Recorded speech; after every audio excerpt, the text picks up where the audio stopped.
Now let us discuss about the British expansion under Lord Wellesley.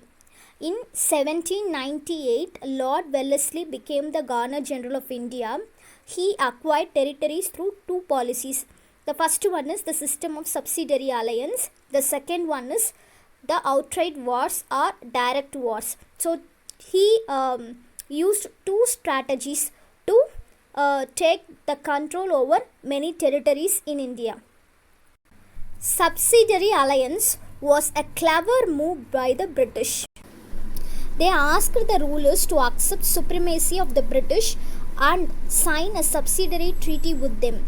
In turn, the British promised to protect the rulers from internal rebellions and the form of attacks by its rivals. That means within our India, that particular king or kingdom may have enmity with other king or kingdoms. Okay, so the British promised to protect the ruler who signed in this treaty from his enemies. Okay, the Indian ruler who signed the subsidiary treaty had to agree the following conditions. He could not keep an army of his own.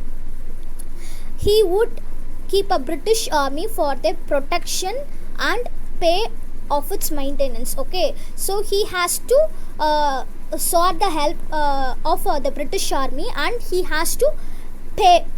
He has to give us some of amount for its maintenance. Okay, he would have to take the permission from the British before entering into an alliance. Alliance means a friendly relationship.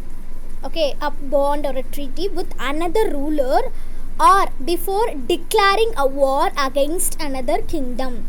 Okay, so fourth condition is a British officials called the resident would be stationed at the ruler's court. The British officers will be residing or living in the ruler's court, and no European power is allowed inside the court. That means the French or other Europeans. Yes, the subsidiary arrangement was very advantageous to the British. They could maintain a large army at the cost of the Indian rulers. That means they will be providing, the Britishers will be providing the army for the Indian rulers. But who has to pay? The Indian rulers has to pay. So the British will not spend money for their army. Instead, the Indian rulers will be spending money. On the other hand, the Indian ruler who accepted the subsidiary alliance became totally dependent on the British. For each and everything, they has to seek the advice of the British. He could no longer take decisions of their own. The company signed the first subsidiary treaty with the Nizams of Hyderabad in 1798. Next, the Nawab of Awadh in 1801. The third with the Peshwa Bajirao II signed at Bashin in 1802, and many Rajputana also signed the treaty. Now let us discuss about the claim of paramountcy.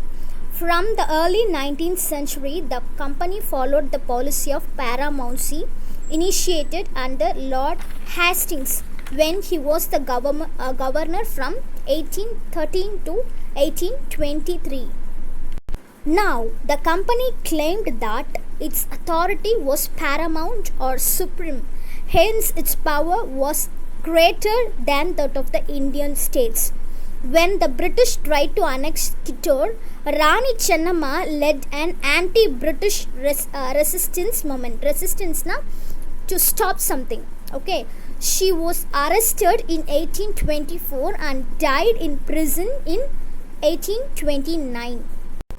Rayana, a chowkidar of Sangoli in Kittur, destroyed many British camps and records. He was caught and hanged by the British in 1830. The East India Company now wanted to secure the northwest.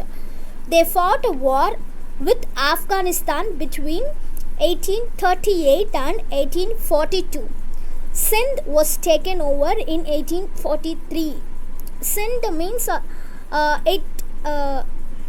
it lies in present Pakistan near the river Indus. Okay, The next in line was Punjab, but Maharaja Ranjit Singh held back the company. After his death in 1839, two prolonged wars were fought with the Sikh kingdom.